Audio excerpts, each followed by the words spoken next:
Are you unsure on the best route to take when it comes to rebranding your business? Or maybe you're confused about the extent that you need to rebrand.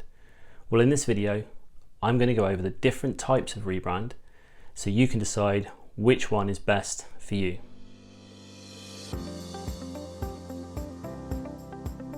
Welcome to Weekly Brand Tips, brought to you by Elements Brand Management. Weekly videos designed to help you unlock your brand's potential so you can stand out from the competition and create impact. Please remember to subscribe using the button below this video and hit the bell notification so you'll be notified every time a new video drops. At Elements Brand Management, we know that no two rebrands are created equal. It depends on the objectives, it depends on the brand in question, and it depends on the reason for the rebrand. When people generally think about rebranding, they think about changing the visual identity, the messaging, and the direction. But rebranding doesn't necessarily have to be about changing or moving in a massive direction. What it can be is small incremental changes or a slight evolution to a brand, but it's something that most businesses sooner or later will have to think about. What type of rebrands are there? Number 1, evolution or brand refresh.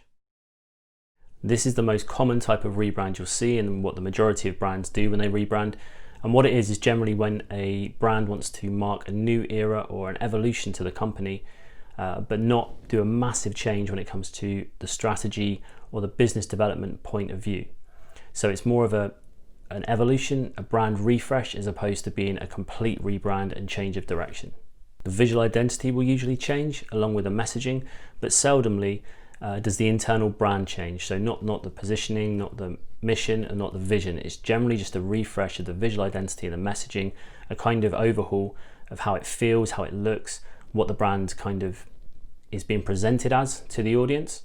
And that's sort of what gets changed in this particular type of rebrand. An example of this would be the US Open rebrand, which I think was done in 2016. And with that rebrand, what they did was the previous visual identity and the previous logo was actually not recognized by the majority of the audience. So they took the US Open text away, just had the icon. And most of the audience couldn't place that as being anything to do with the US Open. So it wasn't iconic, it wasn't memorable enough. What they did was to match the prestige of the event.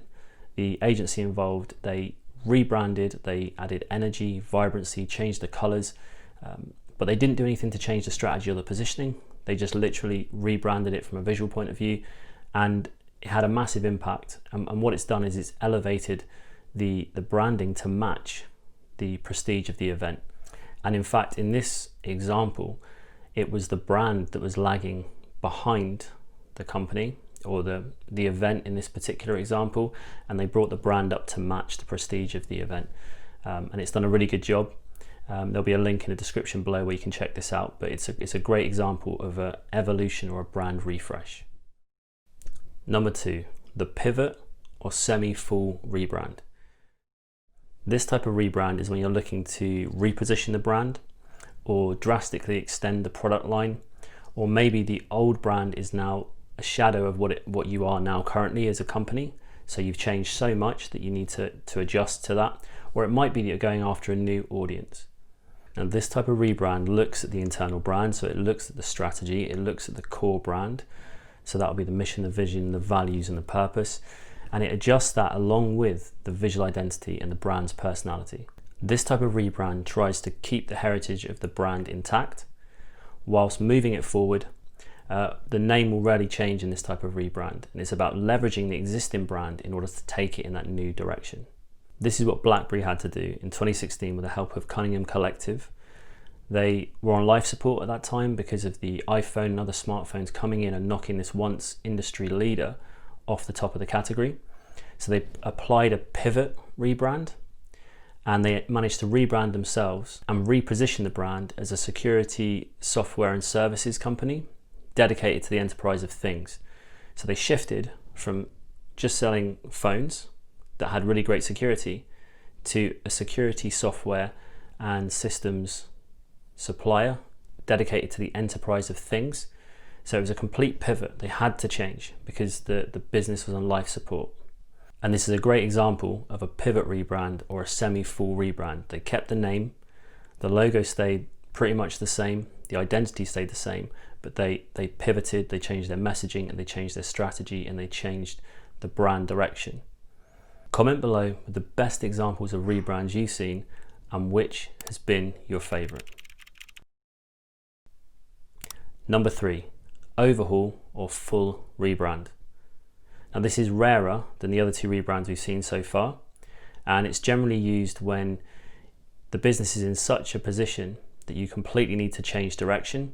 A lot of the times it's a name change as well, or it might be that you've had an acquisition or merger and the rebrand needs to reflect both parties and how the brand has kind of changed to encompass both of these parties.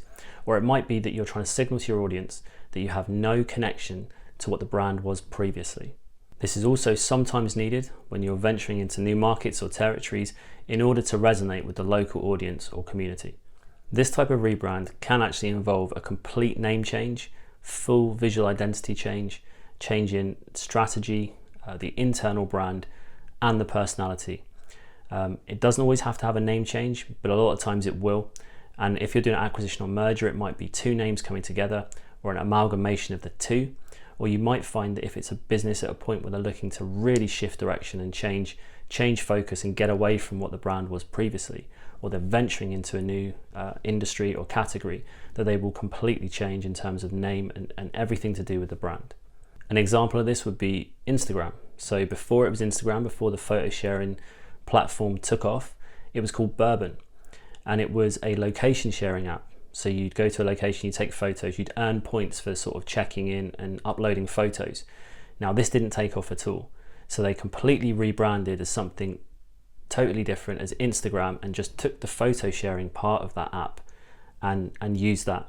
And obviously that's had massive success because of that type of rebrand. They did the full rebrand. So they shifted their focus for what the business sort of model was, what they were focusing on, what their strategy was. They changed the name, they changed the visual identity, and they changed the audience.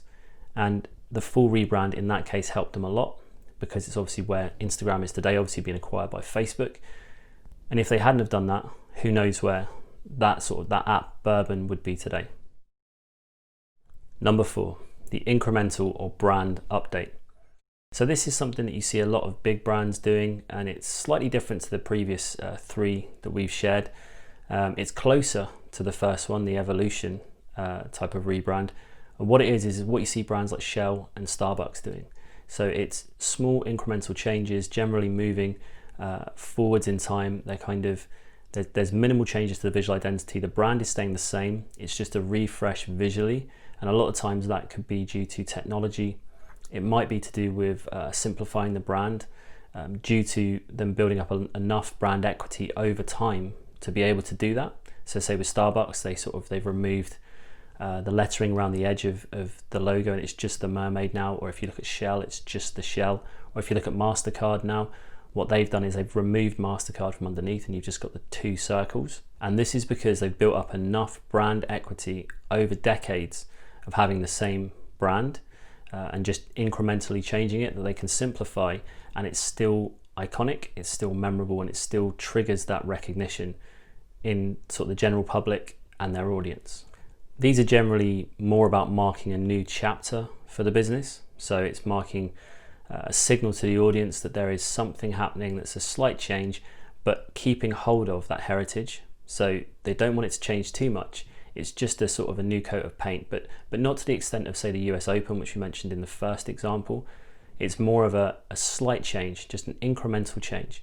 And what this is telling the audience is they're keeping up with the times, the brand is evolving, but it's also staying true to its roots and its heritage. The type of rebrand that you need depends greatly on your specific brand, your objectives, your audience, or the reason for rebranding. And we have a video on the 5 things to think about or questions to ask yourself before rebranding your business that you can see here. And in that video, if you go through that video and you ask yourself those questions, it will help you to understand what type of rebrand might be right for your business. Now you have a clearer idea on the different types of rebrand. There is a link in the description below to a free workbook that helps you to define your brand, which is a great thing to do before thinking about rebranding your business. If you've enjoyed this video and you'd like to see more, videos come out weekly and they're designed to help you unlock your brand's potential so you can stand out from the competition and create impact. Subscribe using the button below this video and click the bell notification so you'll be notified every time a new video drops. Have a great week, catch up soon, and keep those brands unified.